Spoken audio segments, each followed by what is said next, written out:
Righty, good evening, everyone, and over to you, Chair Harrington. Good evening, everyone, and welcome to our evening meeting in the month of December. Today's Tuesday, December 9th, and we're glad, as always, to have you in attendance. So, Clerk Moss, could you do us the honors, please? Certainly, Chair Harrington. The Washington County Board of Commissioners, also meeting as the Board of Directors of Clean Water Services and all other county services, is now meeting this regular session, December 9th, 2025. Commissioner Snyder? Here. Commissioner Willie? Here. Commissioner Fye? Present. Vice Chair Treese? Here. Chair Harrington? Here. Thank you. Would everyone please stand and join me in the Pledge of Allegiance? I pledge allegiance to the flag of the United States of America and to the republic for which it stands, one nation, under God, indivisible, with liberty and justice for all. All righty. Next, we'll move on to our first public comment period for today's meeting. This is an opportunity for members of our community to come and share their thoughts with us on any topic for up to 2 minutes an individual, 10 minutes total. Clerk Moss, do we have anyone who wishes to do so? Thank you, Chair Harrington. I did not see anyone sign up in advance of the meeting. Is there any member in the auditorium wishing to public comment on any county-related topic for up to 2 minutes? Not seeing one coming forward, raising their hand. Is there any member on Zoom that wishes to public comment for 2 minutes? Give you just a moment to utilize raise hand function. Not seeing any hands, Chair Harrington. Thank you, Clerk Moss. Next, we'll move on to today's consent agenda. Oh, darn, I had a question on one of those and I forgot to ask about it during work session. So I'll just pursue it at another time. There are 9 items on today's consent agenda, 4 items from Clean Water Services, 2 items from Health and Human Services, 1 item from both Health and Human Services and Human Resources, 1 item from Finance, and 1 item from Land Use and Transportation. What are the wishes of the Commission regarding today's consent agenda? Move to approve the consent agenda. Second. We have a motion and a second. All those in favor, please vote by raising your hand or saying aye. Thank you, Commissioners. Any opposed? The motion carries unanimously 5-0. Next, we're moving on to, there it is, a public hearing topic. So first, I would like to ask for a motion to read Engrossed Ordinance 908 by title only. Second. All those in favor, please vote by raising your hand or saying aye. Thank you, Commissioners. Any opposed? The motion carries unanimously 5-0. Mr. Barnett, could you please do so? Certainly, Chair. Engrossed Ordinance 908, an ordinance amending the comprehensive framework plan for the urban area relating to the adoption of boundaries for the Raleigh Hills Town Center, Sunset Town Center, and Washington Square Regional Center. Thank you. Now we'll turn it over to our experts from staff for a staff report, please. Thank you, Chair Harrington and Commissioners. Teresa Cherniak, Community Planning Section Manager with Land Use and Transportation. Suzanne Savin will give the presentation. Yes, thank you, Chair Harrington and Commissioners. Suzanne Savin, Senior Planner. This is the first of 2 required engrossment hearings for Ordinance number 908 regarding Metro Centers. And, whoops. Okay, so, sorry, this is a little bit sensitive. Today I'm going to briefly talk about the ordinance, give an overview and board consideration, and then staff recommendation. So just as a reminder, this ordinance is to comply with state and metro requirements and will adopt Raleigh Hills Town Center boundary, Sunset Town Center boundary, and updated Washington Square Regional Center boundary. And the board materials include proposed amendments to this ordinance.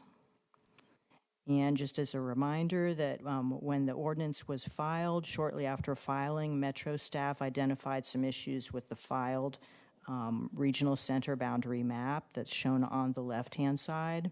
And to address those issues, staff proposed to amend the map as shown on the right-hand slide to remove the mapped extents of the regional center within cities. And the board concurred with staff's recommendation and ordered engrossment of the ordinance and continuance to December 9th and January 6th. And so tonight is the first of the two required hearings for the Engrossed ordinance, and the next second hearing would be scheduled for January 6th. And so staff's recommending that the board conduct the first public hearing for the Engrossed Ordinance 908 and then continue the hearing to January 6th. And staff, that concludes my presentation. And I know you made a presentation before us, I believe, at work session, plus with the engrossment, but just in case, I'll check to see if any commissioners have any comments. All right, so seeing no comments, I would like to open a public hearing. This is the first of two. Clerk Moss. Thank you, Chair Harrington. I did not see anyone sign up in advance for this public hearing. Is there anyone that wishes to provide public hearing on this? Raise your hand, start coming forward. Not seeing any in the room. Would any member online wish to provide public comment? I'll give you a moment to utilize raise hand function. Not seeing any hands, Chair Harrington. Thank you, Clerk Moss. And with that, I'll close today's public hearing and ask for a motion to to continue this public hearing to date certain January 6th. Second. We have a motion and a second. All those in favor, please vote by raising your hand or saying aye. Thank you, commissioners. Any opposed? The motion carries unanimously 5-0. Thank you. We'll see you back here in January. Next, we'll move on to our second public comment period for this evening. This is an opportunity for members of our community to come and share their thoughts with us for up to 5 minutes an individual, 30 minutes maximum. Clerk Moss, do we have anyone who wishes to do so? We do, Madam Chair. First who we have up is Dale Feek, followed by Matthew Seidman. So you can both join at the front there.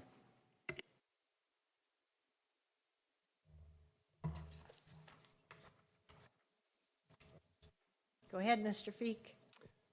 Thank you, Madam Chair Harrington and Commissioners. Dale Feek.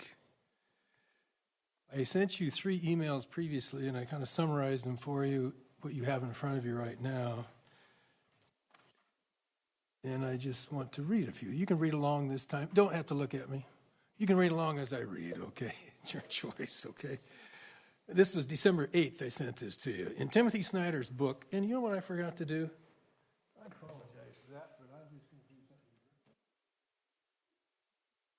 I won't talk when I'm not at the table. Yeah, so now I'm on the clock. 5 minutes, though, that's pretty good. So, on freedom and on tyranny, and everybody has this book that's up there now, 20 Lessons from the 20th Century. Snyder says, Lesson 9, be kind to our language by trying to separate yourself from the internet and read books. As most of you know, I have a doctorate degree in reading education, and I have learned to like to read, okay? The following is not a book, though, but Snyder reads a lot of books, and he has written many books as a historian who speaks many languages. He has spoken with Zelensky in Ukraine more than once, and he has visited Ukraine over 20 times.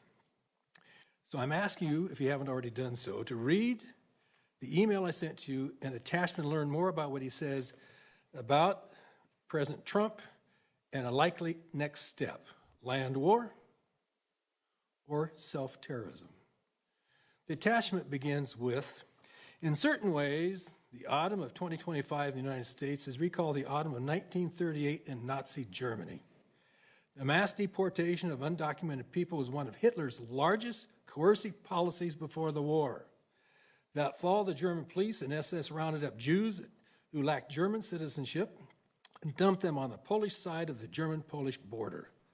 This set off a chain of events which can give us useful perspective on where we are now in the United States. A family was deported, A provoked refugee took revenge. The government organized a pogrom and reorganized its police. The Second World War followed. And as I had an hour before this, so I reread what I asked you to read. I even learned how to say pogrom. I didn't know how to say it before. And I said the same thing to the city council in Forest Grove last night. So please take a look at that. I emailed to you on November 17th. It's the podcast of Conversation with Timmy Snyder, October the 28th, and that's the reason I wasn't here, because I was in the Schnitz concert hall in Portland. Conversations about On Tyranny and On Freedom, this book that he wrote, with Snyder and his experiences in Ukraine and implications for actions. And as you know, I'm chair of the Washington County Citizen Action Network. Action's the name of the game. The Timothy Snyder recording was aired on Sunday, November 9th, and I provided you, if you look at, it's the link. The link is there, but it's not active. You have to get to the email to get to the active link. I think you'll find it, if you haven't done so, I think you'll find it very interesting. I also recorded on my phone, and I sent it in and got it's voice recognition, got it transcribed, and I edited it myself up to about 99% accuracy. So it's pretty accurate if you read the transcripts that I've given to you. And you won't read that anyplace else. He hasn't put that in the book yet. All right, the second is, I have a minute and 16 seconds. The third one is December the 2nd, lesson number 2 of Timothy Snyder's book On Tyranny, 20 Lessons from the 20th Century states, defend institutions, choose an institution you care about, a court, a newspaper, a law, a labor union, and take its side. Following is how I'm taking the newspaper, the Oregonian side. Note that it is also related to lesson number 10, believe in truth, and number 11, investigate. Below, I asked the following question to John Malher. I had how to say that. He's the publisher of the Oregonian, and Laura Gunderson, she's the content editor of the Oregonian, and copied it to many of its investigative reporters, which I highly regard, because they investigate and they seek truth. What can I, and this is what I asked of them, what can I and others do to support your efforts, especially after you read the attachment titled Trump, Billionaires, and the Media, a Toxic Combo by Robert Reich, November 25th. I also take the side of effectively run government organizations like DEQ, overseen by the Environmental Quality Commission, and the administration of Washington County, overseen by the County Commissioners, you. I highly regard and I take your side. Thank you, Mr. Feek. Mr. Seaton? Yes. Go ahead. Sideman, close. Seaton, Happens all the thank time. Hello. Good evening. My name is Matthew Seidman, and I am a resident of Skyview neighborhood. My neighborhood is a very short distance from the Cornell Road Transitional Housing Facility that is currently in development. My wife and I are parents of a 7th grader and 4th grader. They currently attend Oak Hills Elementary and they attend Oak Hills Elementary and will attend Sunset High School. Both are just a few blocks away from the facility. As of today, the county fully intends to allow Level 2 and Level 3 high-risk sex offenders and violent felons to reside at this facility, which is too close to Oak Hills Elementary and Sunset High Schools. Our neighbors have been law-abiding citizens. Our children have done nothing wrong. Shouldn't our voices be taken seriously and addressed? How is this equitable? I am here today to demand the county add certain restrictions to the potential residents of this facility in order to keep my family and other families around us safe. Our community is in total support of this facility. We want solutions to our housing crisis. We also want some basic common sense, transparency, and adoption of taxpayer requests. Would this conversation be any different if you, your children, or your grandchildren live this close to this new facility? There has been a lot of contradicting messaging around and energy expended by the county around why background checks are not currently being required. Often quoted by the county as an obscure white paper for this terrible decision. A neighbor recently responded during the last CPO1 meeting that anyone could write a white paper. They aren't peer-reviewed. How many white papers would it take from the neighborhood to the contrary before the county changed their mind?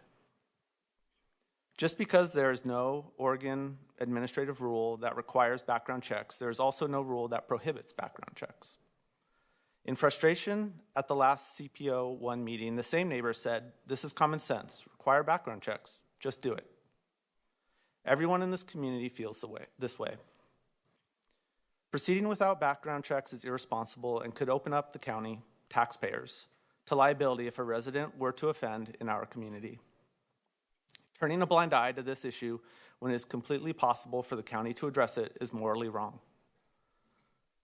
When are the county commissioners going to require this simple request? Are you waiting for the media to run a story on the 6 o'clock news? Does the community need to sue? Do we need to request a vote of no confidence in re-election of the commissioners? What is this terrible decision worth to you? The county only seems to be concerned with not delaying this project, regardless of the cost. The community also does not see a need for delay as long as the project is open and transparent so that the project can brainstorm and adopt solutions needed by the community. Based on my experience and the experience of others who have given public testimony, the posture of the county and commissioners has been their way or the highway. We don't even get a trust you, we've got this for X, Y, or Z good reasons. Well, I don't trust you, and I don't agree with your reasons up to this point. They have been poorly researched and made up along the way in the laziest way possible to push this project through. You are only performing stakeholder outreach to check a box. You are not acting as problem solvers. If any of this is too difficult for the commissioners to get up to speed on this topic adequately, hear the community, and make wise decisions for all residents of this county, then the project needs to take a pause so the commissioners can do their due diligence and be well informed before making such an impactful decision. It is clear that the commissioners do not have a handle on the current state of this project nor the community's needs. This transitional housing facility is an important tool to help those in need of county services in our community. However, I am asking you to add certain requirements to keep my family and neighborhood safe. Perform criminal background checks on all potential residents as a means to exclude those who are level 2 and level 3 high-risk sex offenders or violent felons from residing at this facility. Excluding violent felons and high-risk sex offenders, level 2 and 3, from residing at the... Please exclude violent felons and high-risk sex offenders, level 2 and 3, from residing at the Cornell Road Transitional Housing Facility. Thank you. Thank you, Mr. Sidman. We hear you loud and clear, just as we've heard from others in the community, and I look forward to the board having the opportunity of a work session with our staff on the project in the early part of the month, the earliest months of next year. Excellent. Thank you. Right, thank you. Next up, we have Jenny Campath and Karen Schmidlin.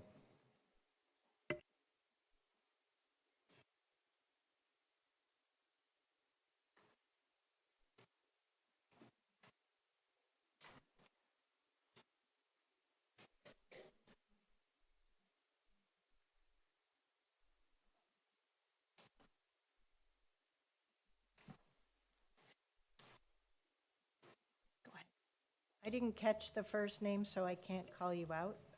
Jenny Campath. Camprath. Please go ahead. Good evening, Commissioners. My name is once again Jenny Camprath. I've been a resident of Washington County since 1992, and I am here to address the state of low-income housing access in Washington County. Recently, the county declared a state of emergency over federal law enforcement actions and pulled $200,000 from a contingency fund to support individuals here illegally. At a recent meeting I attended, an NGO representative, funded by our tax dollars and hired by you commissioners, said most of his units now sit empty because the residents have been deported. Meanwhile, here is what I experienced firsthand in finding housing in Washington County. A year ago, I contacted my representative, Commissioner Nafisa Fai, about a young single mother with a toddler I was advocating for.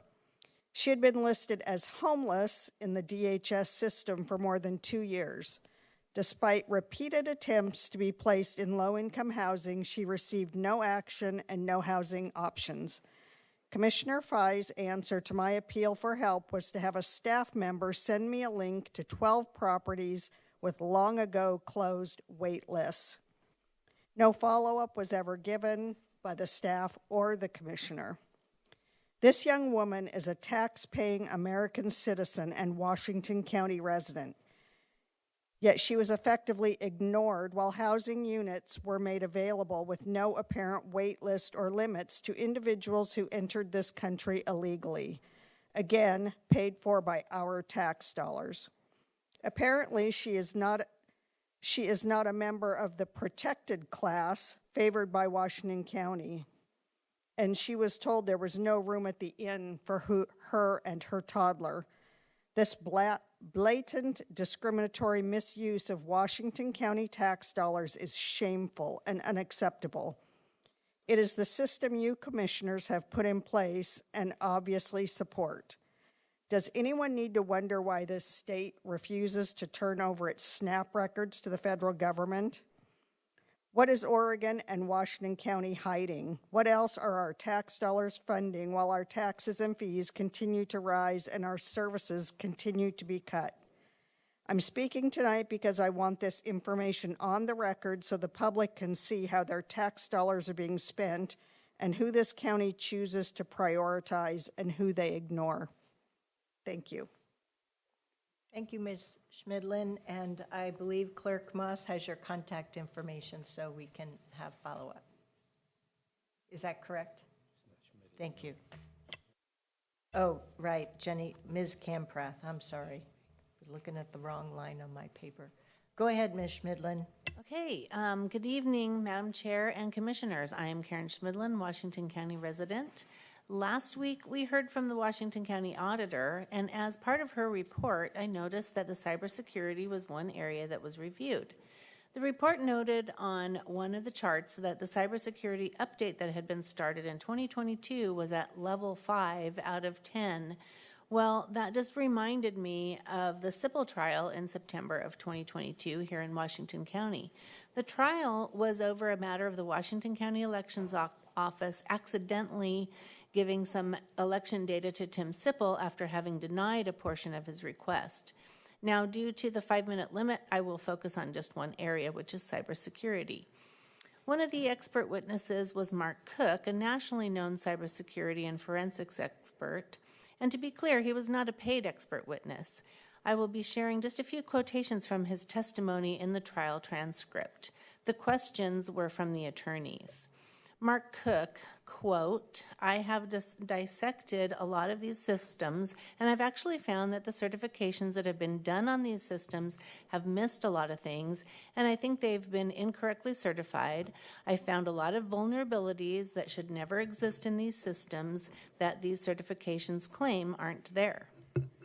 There's a far more information in the manuals themselves about potential weaknesses and security measures, and those are out in the public everywhere," unquote, meaning they are in the public domain. To quote Mark more, the manual shows how you can bypass security pins when importing certain files, where you can bypass hashes and signatures, and they actually expose that this system is set up incredibly insecurely. How someone could take advantage of it in the manual themselves. A question was, there are ways that people could bridge an air gap? Cook, quote, "Yes, a number of different ways," unquote. A question, and could it trigger something like turn the wireless modems off? Cook, quote, "Absolutely, it could do anything you want." So the fact that there are wireless devices in the systems at all is absurd. There should be no wireless devices if they're not to be used, because just saying that they're disabled by software is not good enough, because that software just as easily can be disabled as it can be enabled as well, unquote. Question, on the subject of wireless devices, have you noticed the wireless networks that are in this building? Cook, quote, "There are a multitude of wireless networks in this building, all broadcasting a network on very insecure encryption, one that's already been hacked years ago. So every device that's connected to any of the wireless in this building right now could be easily hacked from the street. So I would strongly suggest you disable all wireless access points and upgrade all of them to technology that's not been hacked years ago.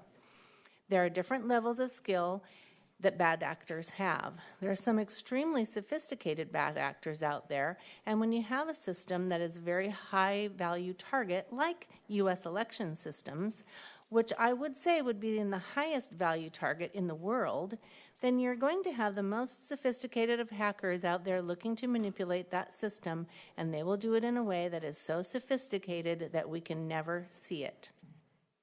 The election officials couldn't see it. Most of the people that use these systems couldn't see it.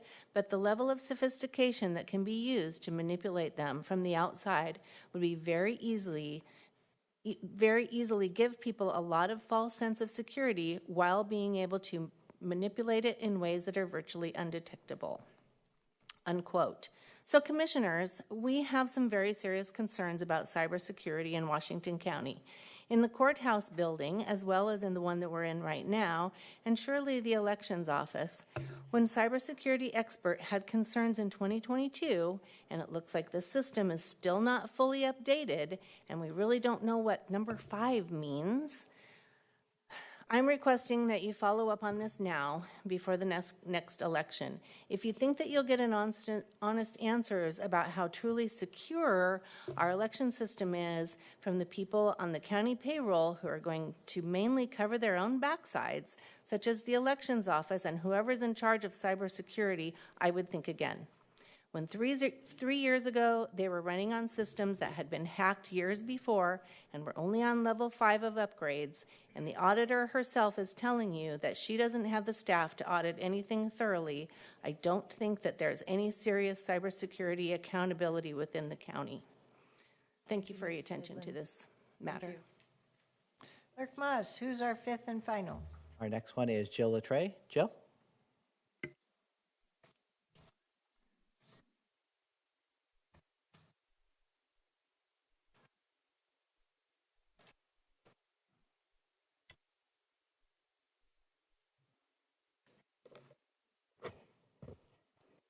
Good evening, Chair Harrington and Commissioners. My name is Jill Latreille, and I've been a resident of Washington County for over 30 years.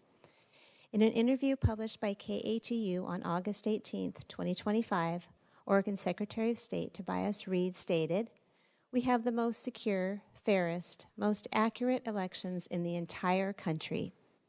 He said that one reason he could make that claim is that we perform signature verification. During the November 5th, 2024 election in Washington County, one of the things I observed was the signature verification process. Reportedly, approximately 35,000 ballots were received on Election Day. On election night, signature verification took place between 9:15 p.m. and 12:30 a.m. when the office closed. Observers were able to watch part of the signature verification process on monitors in the observation room. For each ballot, two electronic signatures appeared on the monitor: the voter's signature on the return ballot envelope and the signature from the voter's most current registration record. An election official compared the two signatures to ascertain if the signatures matched. Per the process outlined in the Vote by Mail Procedures Manual, see the attached excerpts, if the signatures do not match, at least one election official must review all signatures contained in the voter registrations record in the OCVR, the state database. To access all the signatures on file, the election official must manually select the voter ID on the screen. When it's selected, it's highlighted on the screen and visible to the observers. However, observers cannot view the additional database signatures. Those signatures are only visible to the official in the computer room. Despite the clearly outlined procedure, election officials do not always check all the signatures on file when the signatures do not match. Instead, many ballot return envelope signatures that do not possess obvious and predominantly matching characteristics with the most current registration signature are rushed through the process, accepted, and counted without the officials checking any other signatures. My experience is not unique to this election. Over multiple elections, observers have seen this take place hundreds or even thousands of times. hundreds of voter ID numbers for non-matching signatures have been logged. On October 8, 2024, testimony to this board stated that in August of 2023, per request, Election Manager Dan Forrester walked 2 observers through the signature verification process using a sample of 12 random voter ID numbers logged as not matching. This included looking at signatures in the OCVR state database. Upon reviewing all 12 signatures, Mr. Forrester said he would not have accepted 2 or 3 of them, that is 17 to 25% of the sample. Now back to November 2024. When the elections office closed at 12:30 a.m. on Election Day, Mr. Forrester informed the observers that signature verification would resume in the morning at either 10 a.m. or noon. I arrived at the election office at 11 a.m. on Wednesday. No signature verification was taking place. I spoke with Mr. Forrester at 1:40 p.m. and asked when signature verification would resume on the 35,000 ballots received on Election Day. He said, quote, "They did a little of that in the morning, and they were finished."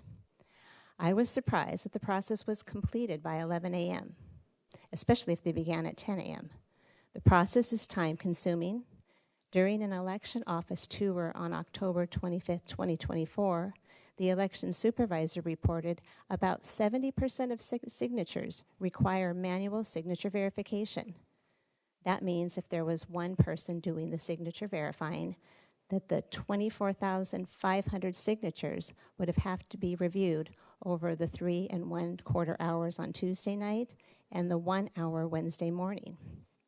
That number does not account for the signatures requiring a review by a second election official, as outlined in the procedure manual. Sometimes there are more than one person doing signature verification. It varies. How can Oregon's Secretary of State claim that our elections are the most secure, safest, and accurate elections in the nation when this type of signature verification is taking place in Washington County? Ballots possessing non-matching signatures are accepted without following the procedures outlined in the vote-by-mail procedure manual, and these votes are counted.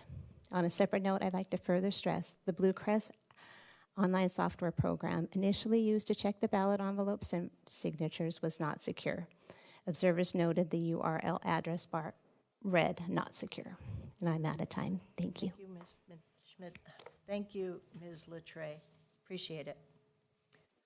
All right, and that's the end of the sign-ups for tonight, right, Clerk Moss? Okay. We usually collect the sheets at the start of the meeting. How would you like to handle it, Clerk Moss? I will leave this to the board's discretion. You do have approximately 5 minutes left if you would like to hear from one more. Yep, so come on up. You have 5 minutes. Just announce yourself.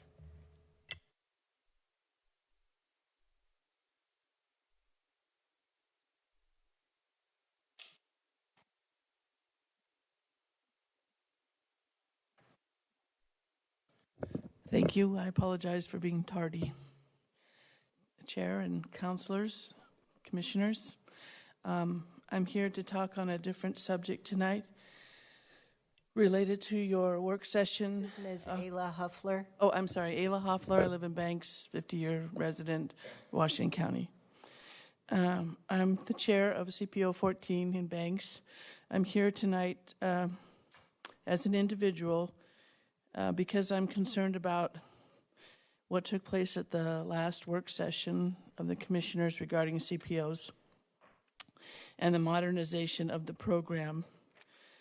I've felt compelled to point out that Chair Harrington misspoke when she paraphrased me, and I want it on the record that I did not, nor would I ever say something at our CPO that people are not invited to participate.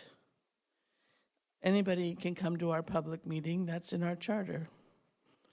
And we appreciate all opinions and suggestions by anybody that lives in our community.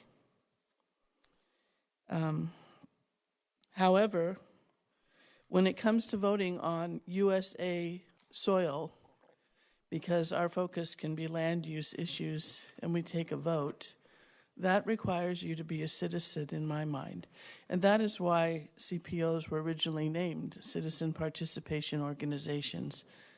So anybody can be a member, but when it comes to voting on land use issues, that is our sovereign ground, you need to be a citizen. We all want communities that are safe, livable, prosperous, and peaceful. And those things can be achieved by listening and hearing anybody in your community.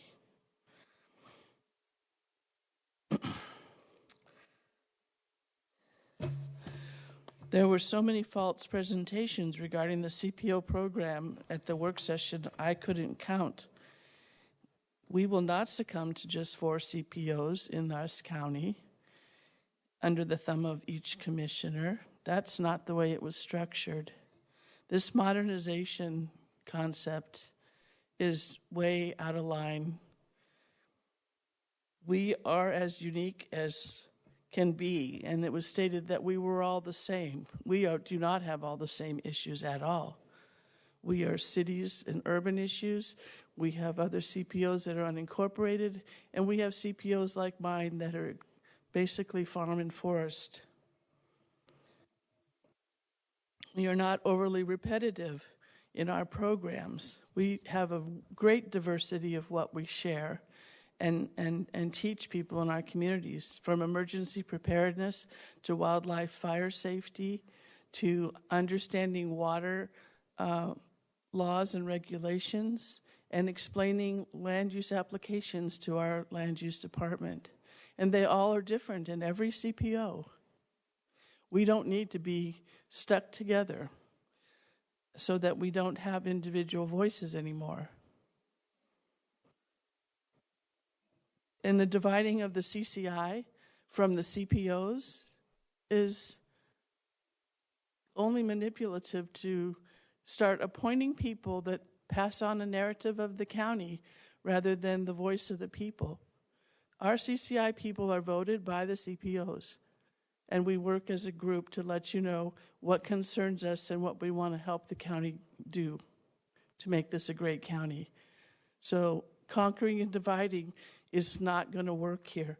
If you want to just blow up the program and turn into a social justice, accessibility and opportunity department, then just say so. Don't try to pretend that you care about what CPOs have done for years.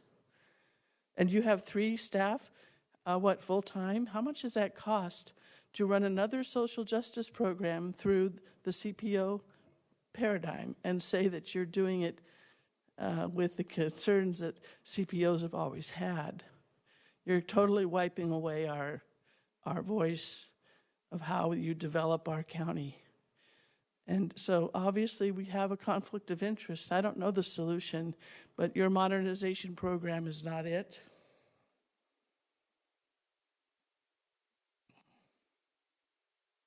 It's a crime, and it's a sad shame, because the CPO, as I remember it in the 1980s, was a fabulous thing, and you're throwing the state mandates of Goal 1 and 5 out the window so that you do not have to address things that matter, like heritage, tradition, and culture. The museum is just one good example. Thank you very much. And for those members of the community, I've been schooled by Washington County Council as far back as a couple of summers ago when CPO 14 started, that you do not have to be a citizen of the United States to participate in any CPO, nor do you have to be a citizen of the United States to vote on matters that are before the CPO in advisement to the Board of Commissioners. Thank you. So don't get discouraged, and our CPOs will be continuing to operate over the course of the next 3 months as is, so I want to make sure that no one is discouraged from attending. Thank you. Folks may want to stick around, because as part of board announcements, we have something special coming up tonight. But before we get to that, I'll go over standard board announcements.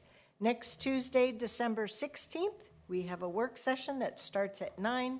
Board meeting starts at 10 a.m., and then we'll reconvene the work session after that. No later than after lunch at 1 p.m.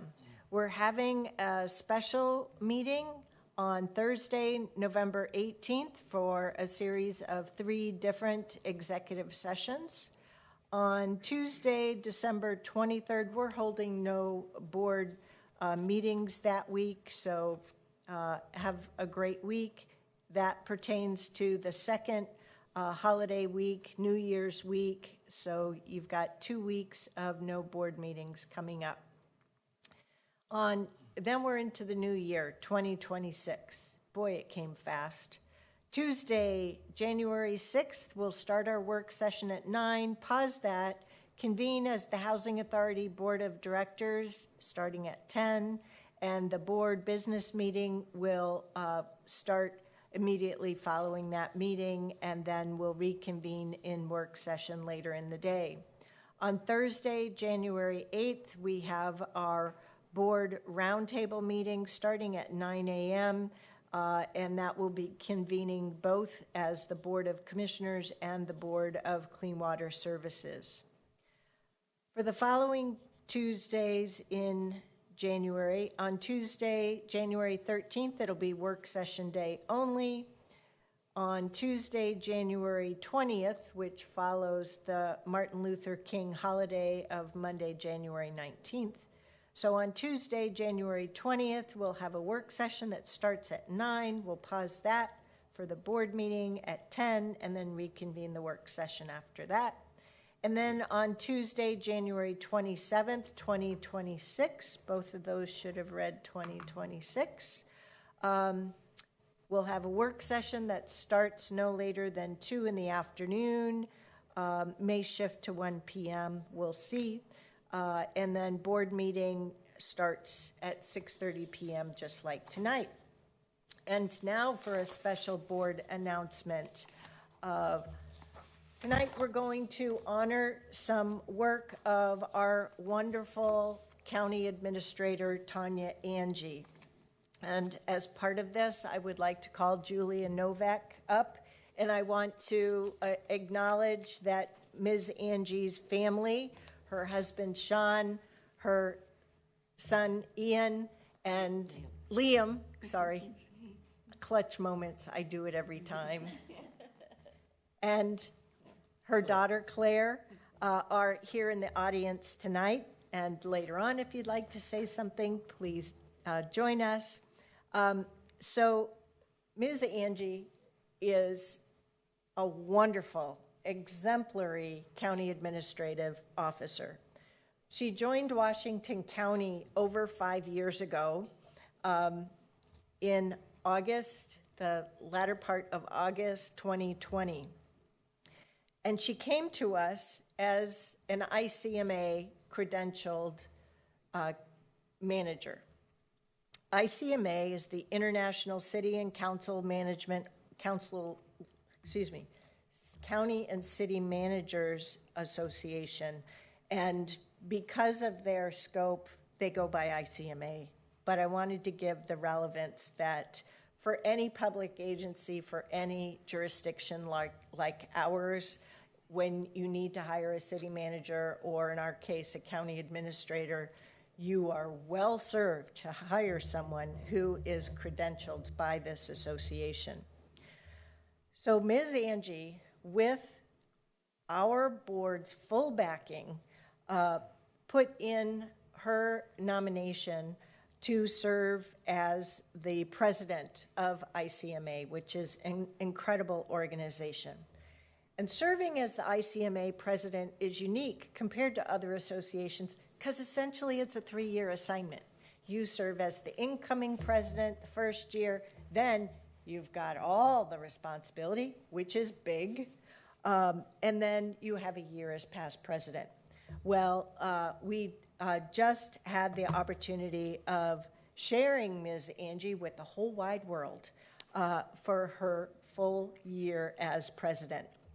And so Tonight is about us being joined by the ICMA Executive Director, Julia Novak, to recognize the incredible work that you've done for the world as the ICMA President. So what we'd like to do is give Ms. Novak the opportunity to share and also put into context that there were some pretty big challenges that occurred for you in working with the ICMA board that were pretty unique over your tenure. And we want to recognize the extraordinary circumstances of that. Then we have a video to play. And then we have board comments. I know, you always talk about how Brenda doesn't like the attention. Well, tonight's your night. So I want to make sure the board members have the opportunity to share comments because you are special to us, not only as a work group, but to each and every one of us. And then make sure that we give you the opportunity to make comments.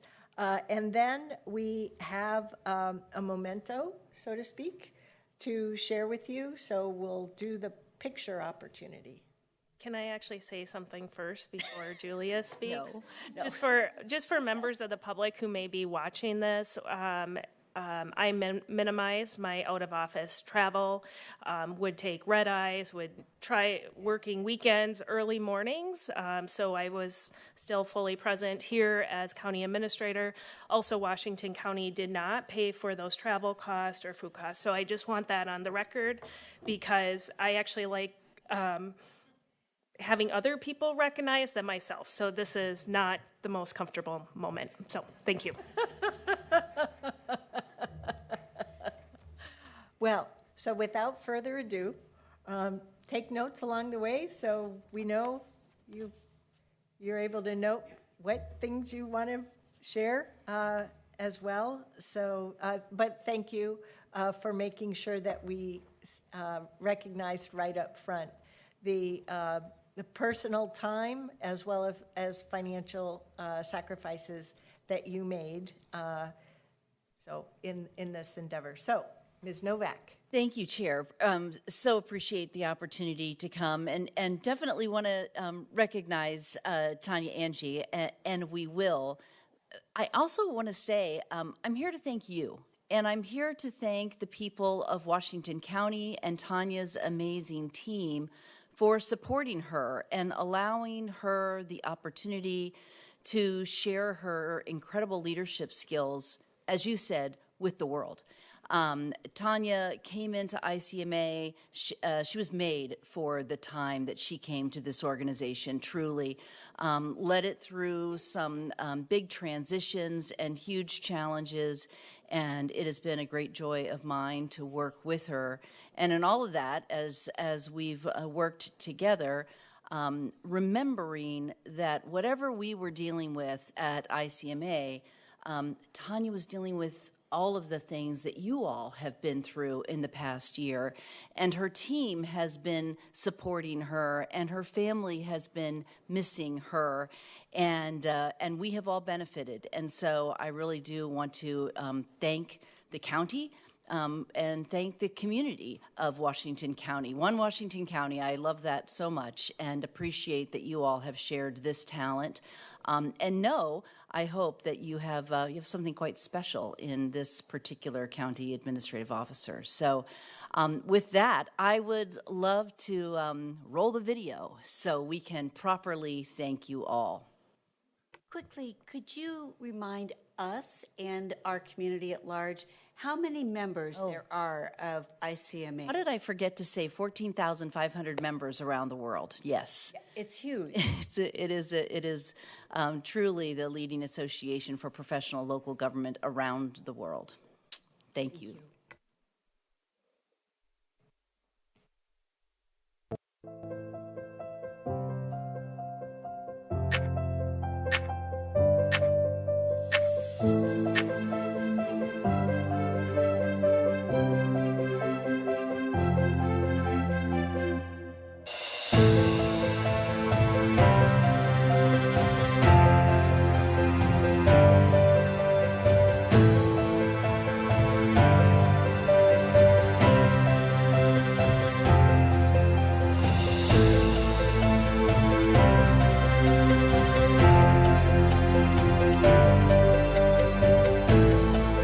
Tanya, congratulations on an amazing year as president. You led us through incredible transformation and change. You did it with professionalism, with grace, and with humor, and we're forever grateful. I also want to thank Washington County, Oregon for sharing Tanya with us. Our communities are made better because of her work. Thank you so much.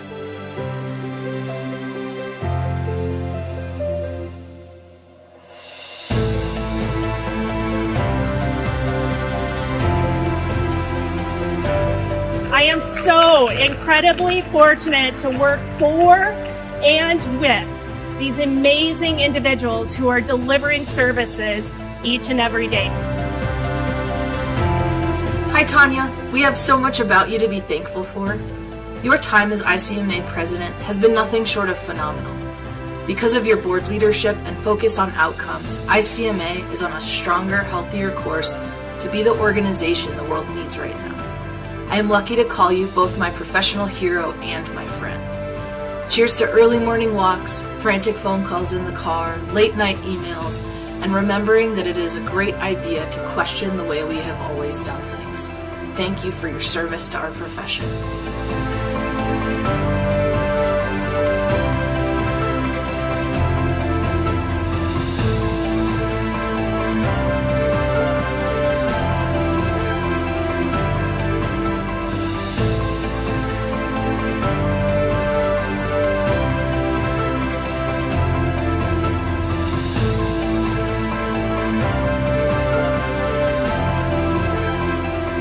Tanya, if all of our descriptions of you don't just start with easy tiger, then we have completely missed the boat in giving a great description of who you are.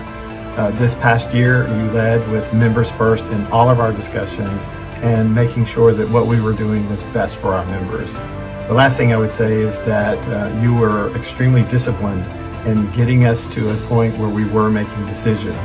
So those are three significant contributions that you led us through this past year. Thank you for all you've done.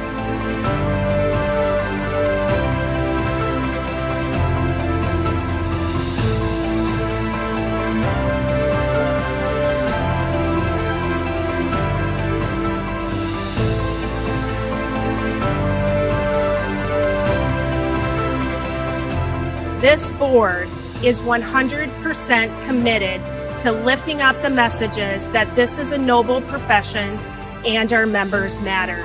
We are ready to work. Our members matter, you matter, I matter, and ICMA matters. Thank you.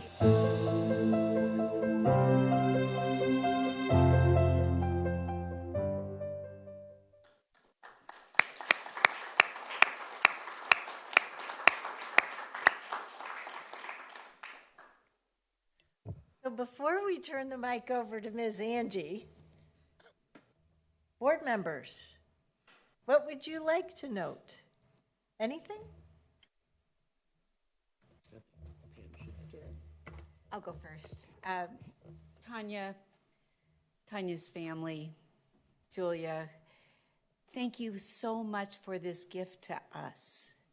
And and I really appreciate seeing a little piece of all of the work. We all know the work that Tanya has done. We've worked on her performance reviews, and over the past several years, we have talked about the value that her participation in this leadership role at ICMA brings to our county.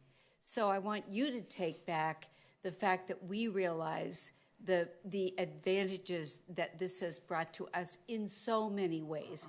Recruitment may be one of the big ways, but there are so many others as well.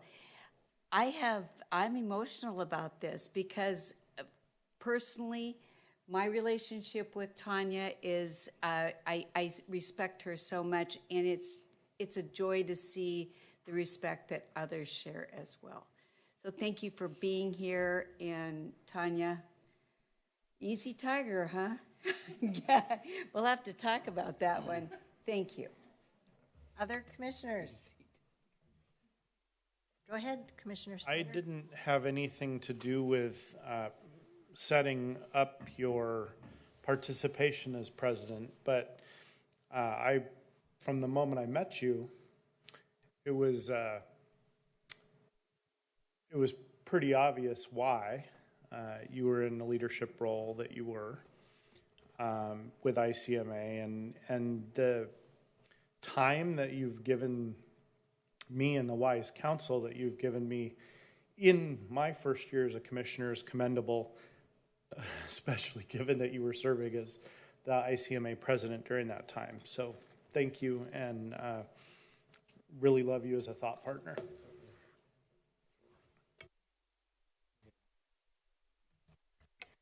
Tanya, congratulations. You, from the video and from what I'm listening to in terms of what the testimonies from everyone in that video, you've had an impact in ICMA. So congratulations and job well done as a president for ICMA. And I'm going to say to you, Julia, and ICMA, you're very welcome. You owe Oregon and Washington County a lot. We do. So we would like to be mentioned as many times as we can, especially starting out with Tanya, of course, and then Washington County. But Tanya, you're a great leader. I'm very glad that when I got elected as a newly elected, never held a elected position before, I can tell you that I'm very, very glad that Tanya was the county administrator during that time. It was a pandemic. There was a lot of societal challenges, and you really helped me navigate and make informed decision every step of the way. So I really appreciated that, your guidance and your mentorship as a newly elected board member. So Tanya is great, and I'm very happy to see that other entities are celebrating, because we celebrate her every day here. Yeah. Tanya, you're pretty amazing. What particularly has impressed me for the last couple of years is that you have traveled extensively, but you have never missed a step here. We've been and will continue to be the beneficiaries of all of the knowledge and experience that you've had around the world. And I think that is indicative of your leadership right now, and also helping us go through the tough times that we are in. I especially appreciate your sense of humor and putting up with me and my sense of humor. But I really do appreciate your professionalism, and it's good to work with you. So thank you for all you've done for not only ICMA, but Washington County. So, as chair, I speak last. So beyond the context, I want to add my personal comments as well. As Commissioner Willie noted, you're just a consummate professional, but you have the highest level of ethics and integrity of anyone I've ever met, not just as public servants go. Thank you for sharing all that with us and leading with that. I also want to recognize and thank Tanya's senior leadership team, because you've been very flexible as well and supporting Tanya in this 3-year assignment, as I refer to it. And you're all wonderful as well.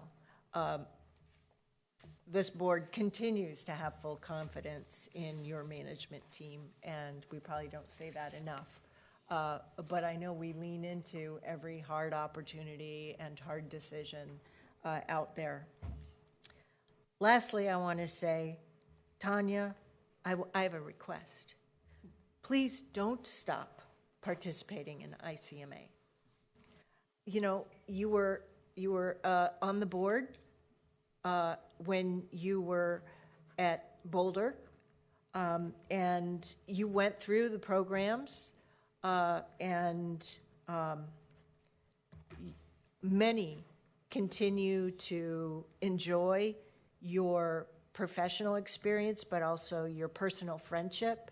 And we don't have enough great mentors in the world and enough folks with your not only experience, but your wisdom. So that's just a simple request, huh? Your family is probably shooting daggers at me right now because they're like, no, we'd kind of like to have our mom right here these days. But your family has supported you all during every step of your career, but also having this opportunity with ICMA. You recognized back in 2021, I think it was, how pivotal of an opportunity it was for here in our country, but also for ICMA. And as said by Julia and others, you've shared your leadership and your talents, and we know that your family has and continues to support you, and we are grateful for your support all along the way, but also for being here tonight. This is great fun to have you in person as well. So, Ms. Angie, the mic is now yours. Well, thank you, Board and Julia. And I have never experienced during a board meeting putting my readers down because I thought I saw my son sitting in the audience, and then I really had to take off my glasses. That is my 17-year-old son in the back. So just thank you. And I bet he's proud of his mom. Yeah. And my husband, Sean, and Claire. I wouldn't be who I am without them and their day-to-day support, sometimes hour to hour. So I just want to speak just briefly about ICMA. I have been involved in ICMA throughout my local government career. I had an early mentor who said, you need to be involved in ICMA, and introduced me to the Code of Ethics. If anyone comes to my office, I can point to the Code of Ethics. It is on my wall, and I hang it proud. And really, to me, what the Code of Ethics underscores is the profession of local government. And we are stewards of democracy. We are here to serve our governing body who our community chooses and sets policy direction. And we execute on that policy, and we're trained in professional local government management. I could probably go on a dissertation about what the values, and Julian and I could probably do a speech, but we're not going to do that today. This organization has given, well, I've given time, it has given me more, both professionally and personally. Friendships across the world, also colleagues who I now know in multiple different cities or counties that you have a general idea of issues that they may be facing, and an email or phone call is just a short point of time away. I do, since it's now on the record, Easy Tiger, ICMA board is 21 members. There are 21 members of city county managers. I would call them high-achieving, kind of type A personalities who all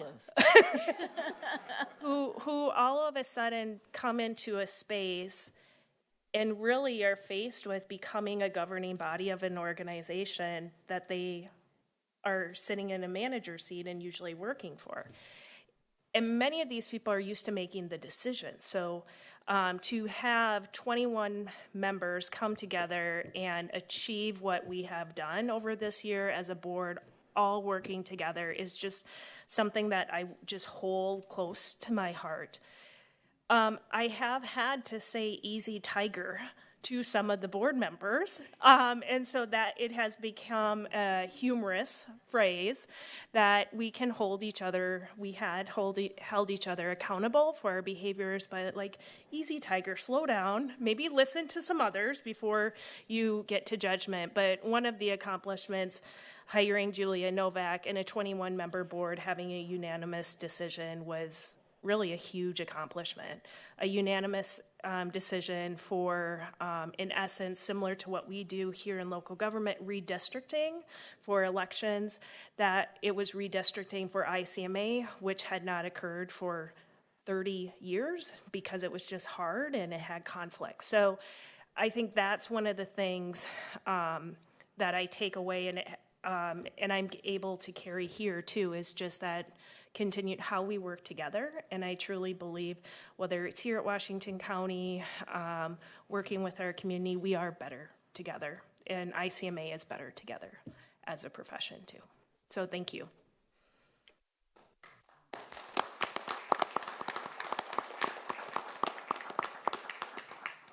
So there's a plaque, and I'd like to invite not just my the board members, Ms. Angie, all of our senior leadership and employees who are here, and Tanya's family, to join us down on the floor so we can also take some pictures. Yeah.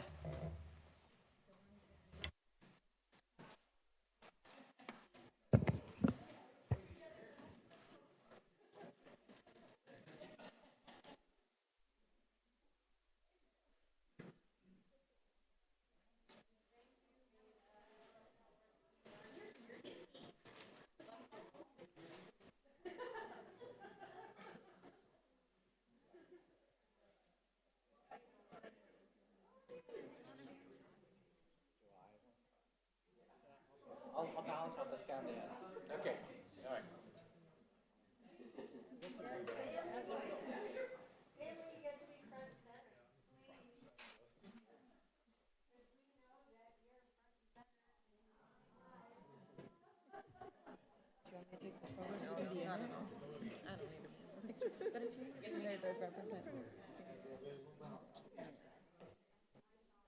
We are going to have to balance things out.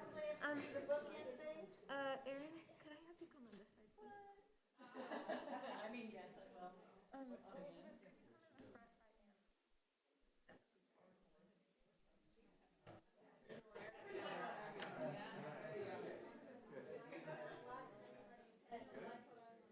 Okay, I think we're good. All right, 1, 2, 3. All right, 1, 2, 3. Easy tiger. Okay, thank you. We're good. Thank you.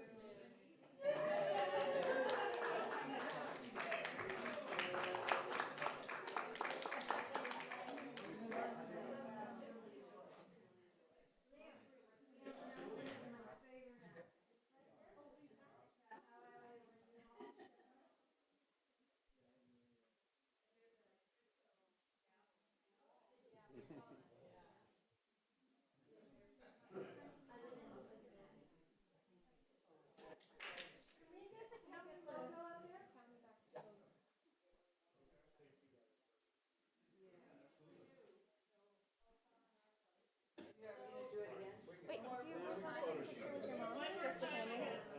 Okay. Just you're not.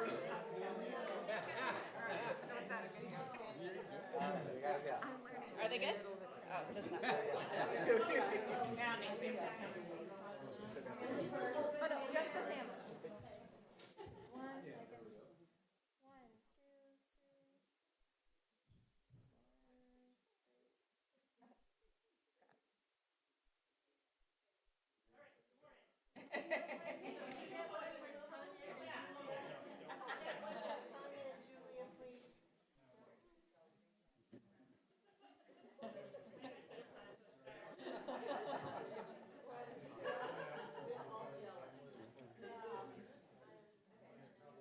Are there any other pictures you would like? We have. Actually, if we could, the board and Tanya would be great. Maybe we don't have. That's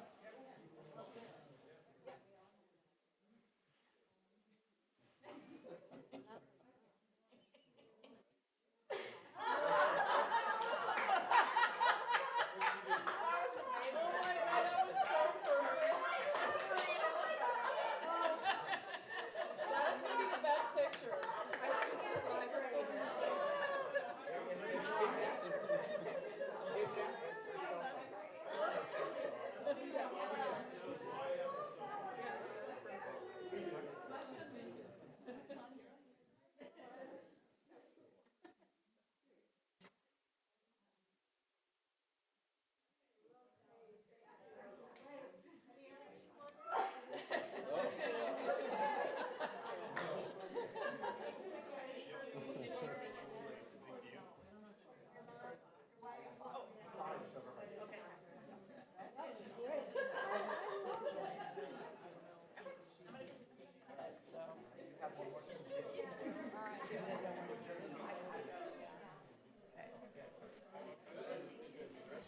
I probably should have done this before we took the picture taking, but we do need to adjourn the meeting first. So do we have a motion to adjourn? I move for adjournment. Second. All those in favor, please vote by raising your. Thank you, Commissioners. Any opposed? The motion carries unanimously, 5-0. That's it for tonight, folks. Thanks for joining.